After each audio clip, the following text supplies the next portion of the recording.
नमस्कार, मैं doctor Shalini Verma, assistant professor geography, department of higher education, government of Chhattisgarh. और आज जो टाइटल मैं लेकर आई हूँ वह है वायुदाब की पेटियाँ या एयर प्रेशर बेड्स। इस टॉपिक को नेशनल एजुकेशन पॉलिसी 2020 के अंतर्गत बीए फर्स्ट सेमेस्टर के डिसिप्लिन स्पेसिफिक कोर्स, जिसका कोर्स टाइटल है फंडामेंटल ऑफ फिजिकल ज्योग्राफी, उसके अंतर्गत इस टॉपिक को रखा गया है और यह एक इम्पॉर्टेंट टॉपिक है।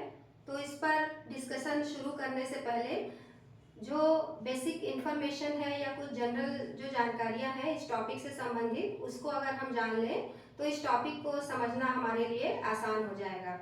तो जैसा कि हम सबको मालूम है कि वायु जो है वो एक भौतिक वस्तु है और इसका अपना स्वयं का एक भार होता है और इसी भार की वजह से धरातल पर वह दबाव डालता है। तो इसी प्रक्रिया को ही हम वायुदाब या एयर प्रेशर कहते हैं। और एयर प्रेशर या वायुदाब की परिभाषा अगर हम देखें तो धरातल पर प्रति इकाई क्षेत्रफल पर वायु का जो दबाव होता है उसे ही हम वायुदाब कहते हैं।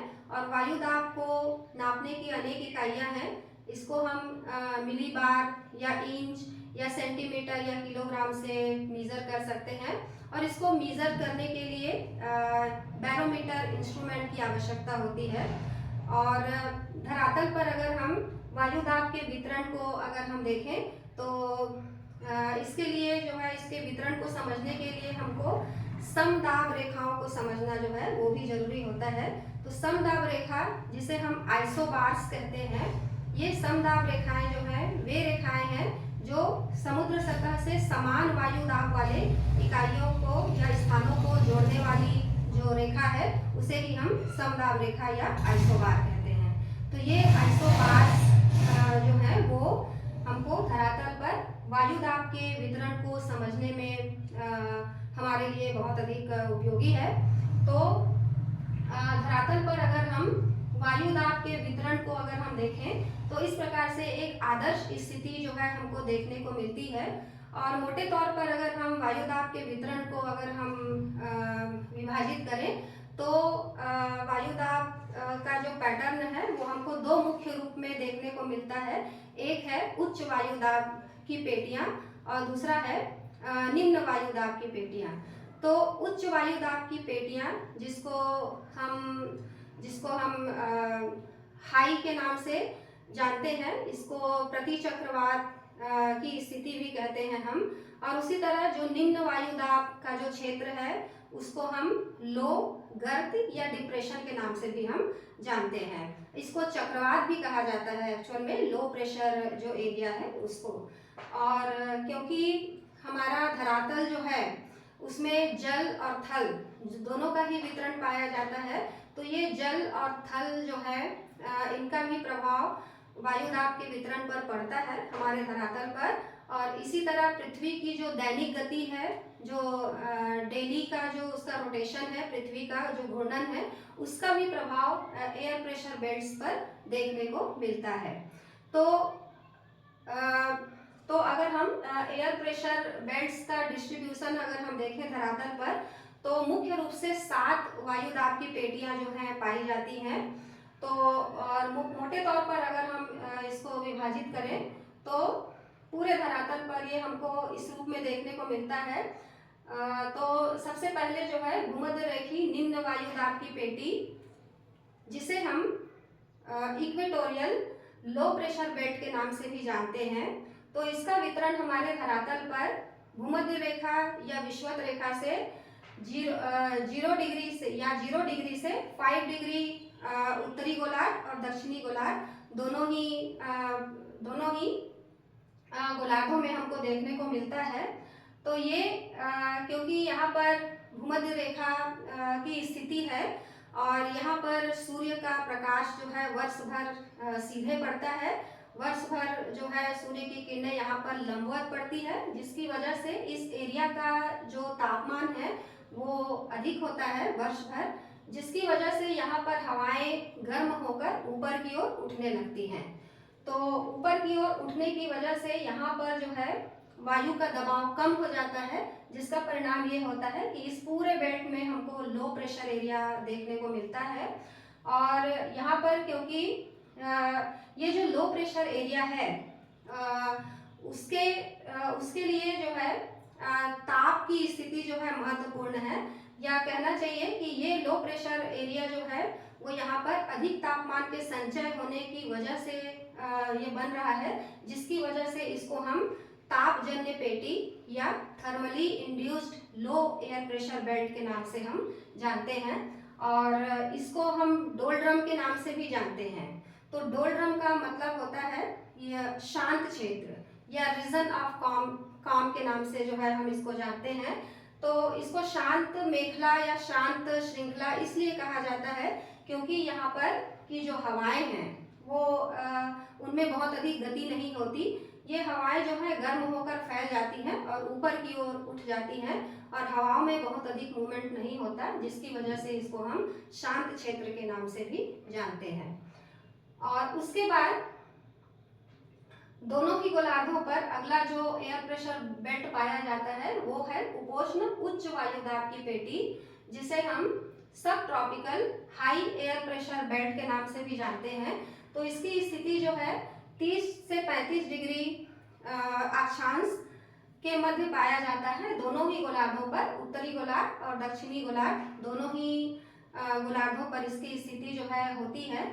और यहाँ पर क्योंकि ये हाई प्रेशर बेल्ट है, तो हालांकि यहाँ पर अगर शीतकाल में अगर हम देखें तो 2 महीने जो है तापमान कम रहता है, लेकिन इसके अलावा बाकी वर्ष भर यहाँ पर जो है अधिक तापमान होता है। तो नियमतः अधिक तापमान होने की वजह से यहाँ पर प्रेशर जो है कम होना चाहिए नियमानुसार, लेकिन जो है यहाँ पर हाई प्रेशर एरिया जो है पाया जाता है। तो इसके पीछे कारण यह है कि यहाँ पर वायु का सब्सिडेंस होता है, वायु का अवतलन होता है, जिसकी भार की वजह से ही यहाँ पर हाई प्रेशर एरिया जो है पाया जाता है।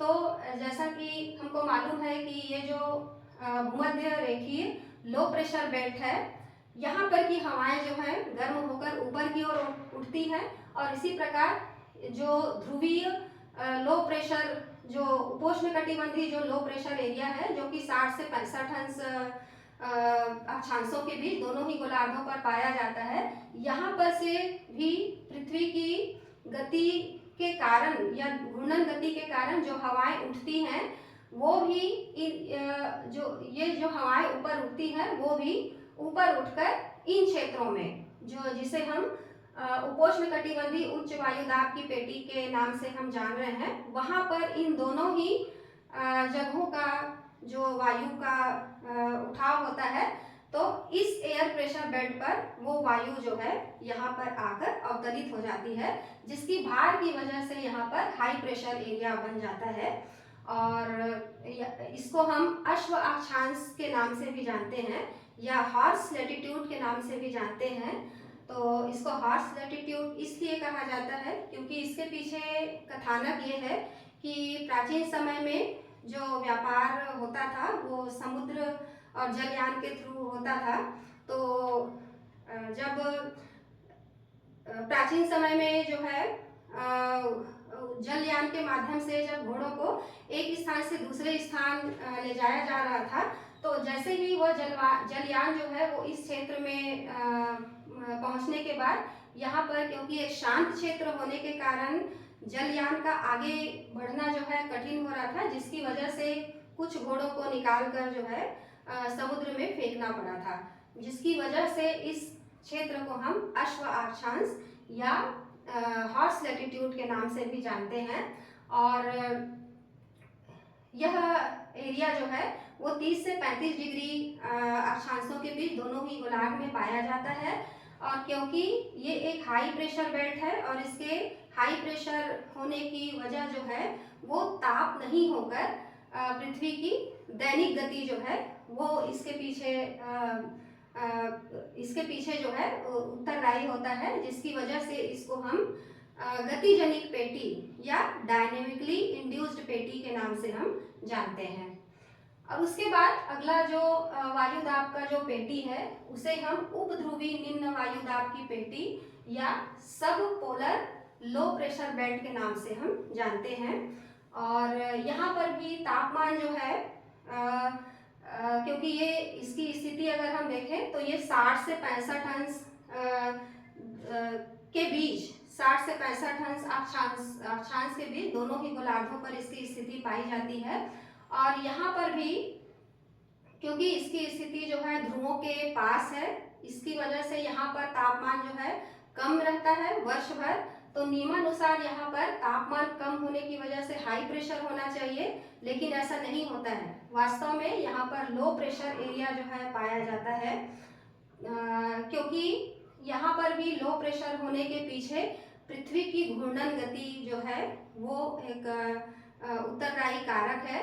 यहाँ पर पृथ्वी की घूर्णन गति की वजह से यहाँ पर की जो हवाएं हैं दोनों ही गोलार्धों में जो 60 से 65 अंश अक्षांशों के बीच जो हवाएं पाई जाती हैं उनमें भी उठाव की क्रिया होती है।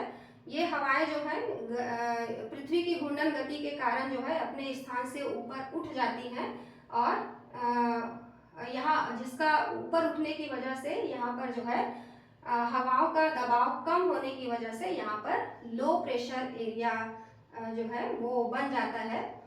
तो यहाँ पर लो प्रेशर एरिया होने का जो प्रमुख कारण है वो भी पृथ्वी की दैनिक गति ही है। तो हम कह सकते हैं कि ये जो उपोष्ण कटिबंधी निम्न वायु दाब की उपध्रुवी जो निम्न वायु दाब की जो पेटी है उसके पीछे जो है पृथ्वी की गति जो है वो अधिक जिम्मेदार है, जिसकी वजह से इसको हम गतिजनिक वायुदाब पेटी के नाम से जानते हैं। उसके बाद सबसे अंत में अगर हम देखें तो ध्रुवों के पास हाई प्रेशर बेल्ट जो है वो हमको देखने को मिलता है, जिसे हम ध्रुवी उच्च वायुदाब पेटी या पोलर हाई प्रेशर बेल्ट के नाम से जानते हैं।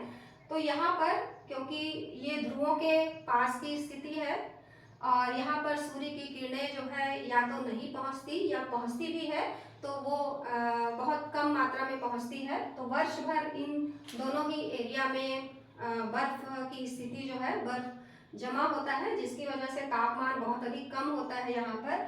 तो कम तापमान होने की वजह से यहाँ पर जो वायुदाब है वो हाई होता है।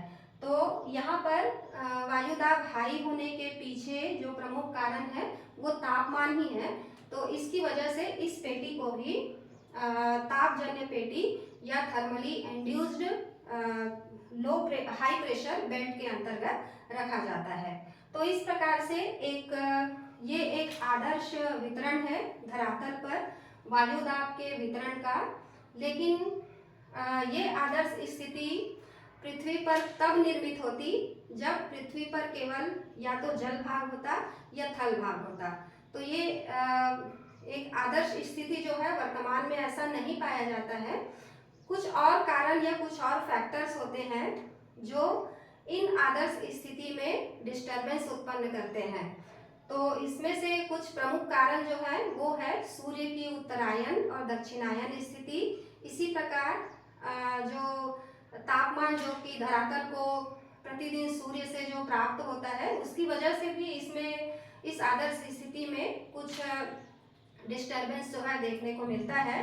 तो अगर हम सूर्य के उत्तरायण और दक्षिणायन होने की स्थिति को अगर हम देखें तो सूर्य जो है जब उसकी स्थिति उत्तरायण होती है या सूर्य जो है उत्तरी गोलार्ध पर अधिक जब चमकने लगता है तो उसका परिणाम जो है वो ये होता है कि सूर्य के उत्तरायण होने के साथ साथ जो प्रेशर बेल्ट्स हैं वो भी उत्तर की ओर कुछ मात्रा में खिसक जाते हैं।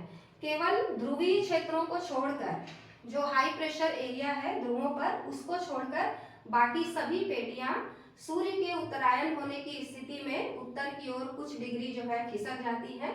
उसी तरह सूर्य अगर दक्षिणायन होता है तो उस स्थिति में भी केवल हाई प्रेशर जो पोलर बेल्ट्स है उसको छोड़कर बाकी सभी जितने भी एयर प्रेशर बेल्ट्स हैं वो सूर्य के साथ दक्षिण की ओर जो है खिसक जाते हैं। तो इसी तरह अगर हम दिन में और रात में सूर्य के तापमान का वितरण अगर हम देखें तो उसकी वजह से भी धरातल पर वायु दाब की का जो डिस्ट्रीब्यूशन है उसमें भी हमको कुछ परिवर्तन देखने को मिलता है। जैसे कि दिन के समय 2 से 4 बजे तक धरातल को बहुत अधिक सूर्य की किरणें जो है मिलती है, जिसकी वजह से तापमान बहुत अधिक होने के वजह से स्थल भाग पर लो प्रेशर एरिया जो है वो बन जाता है। और इसके विपरीत रात में अगर हम या सुबह अगर हम 4 से 6 बजे तक की स्थिति देखें तो उसमें सूर्य की किरणें जो है कम होती हैं, तो वातावरण जो है उसमें लो टेम्परेचर होता है, जिसकी लो टेम्परेचर होने की वजह से उस समय एयर प्रेशर जो है वो हाई होता है। तो इस प्रकार धरातल पर वायु दाब के का जो वितरण है वो हमको देखने को मिलता है।